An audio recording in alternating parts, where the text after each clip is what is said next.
8 kebodohan perokok yang bikin menyesal seumur hidup. Jangan sampai kamu termasuk di dalamnya. Halo semuanya, dengan Dr. Erta, spesialis jantung dan pembuluh darah dari Klinik Gera. Kali ini kita akan membahas sesuatu yang bisa dibilang miris tapi nyata. 8 kebodohan yang sering dilakukan oleh para perokok hingga akhirnya mereka menjadi pasien saya. Yang datang dalam kondisi jantung bermasalah, bahkan tidak sedikit yang nyawanya itu sudah tidak bisa diselamatkan. Mungkin ini terdengar belak-belakan, tapi saya rasa ini penting disampaikan supaya tidak ada lagi yang meremehkan efek dari sebatang rokok yang katanya cuma satu aja kok. Yuk, kita bahas satu persatu dan siapa tahu kamu itu bisa jadi penyelamat dari kesalahan yang sama. Kebodohan yang pertama, merokok sambil minum kopi, apalagi saat begadang. Nah, ini kombinasi maut yang sering dianggap keren. Bayangkan, jantung yang seharusnya itu istirahat di malam hari malah dipaksa kerja keras. Nikotin dari rokok dan kafein dari kopi itu sama-sama meningkatkan detak jantung dan tekanan darah. Jadi saat tubuh kita seharusnya tenang, dia malah seperti dikejar-kejar utang.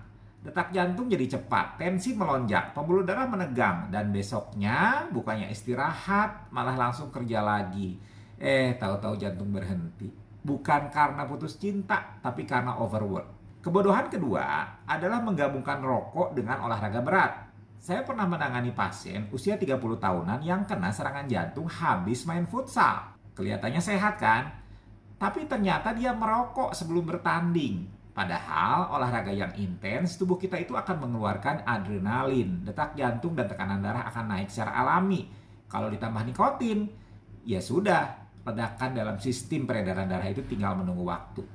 Pembuluh darah bisa robek, plak bisa lepas, dan serangan jantung pun ya tidak terhindarkan.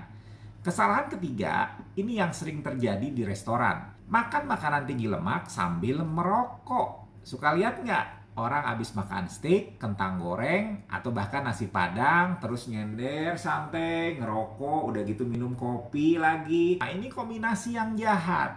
Makanan tinggi lemak meningkatkan kolesterol, rokok merusak dinding pembuluh darah.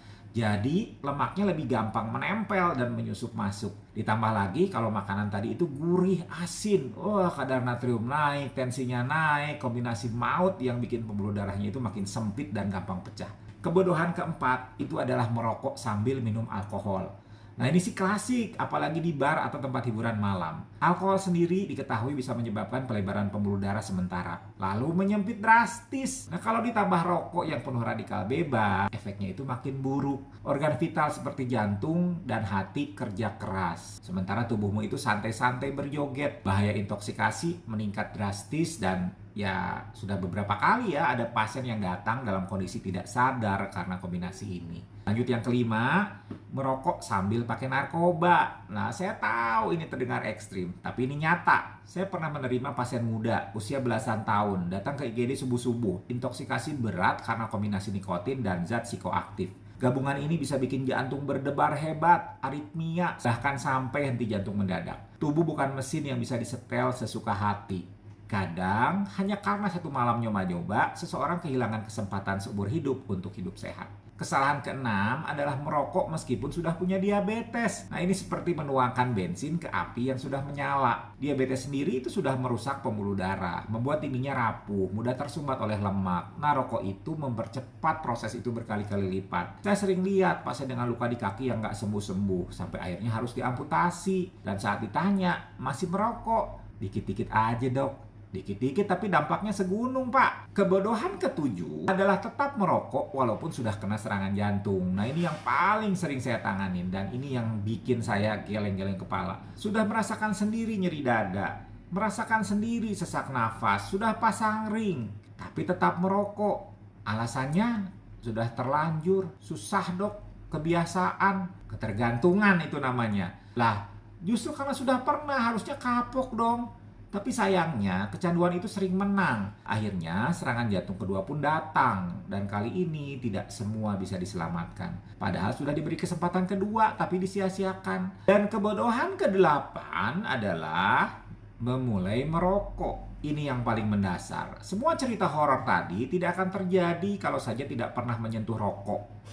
Tapi karena alasan coba-coba, solidaritas, atau pengaruh lingkungan, akhirnya seseorang jatuh ke lubang adiksi. Padahal berhenti merokok itu lebih mudah sebelum dimulai. Kalau kamu belum pernah merokok, jangan pernah coba. Dan kalau kamu sudah merokok, berhentilah sebelum tubuhmu itu memaksa berhenti dalam bentuk sakit yang parah. Kamu mungkin belum merasa sekarang karena efek rokok tidak langsung terasa. Tapi saat tubuh mulai menagih harga dari kebiasaanmu, semua baru terasa dan seringkali sudah terlambat. Saya tidak ingin kamu jadi pasien saya karena kebodohan yang sebenarnya itu bisa dicegah. Yuk, jadikan hari ini sebagai titik balik. Share video ini ke orang yang kamu sayangi agar mereka juga bisa menyadari bahayanya sebelum semuanya terlambat.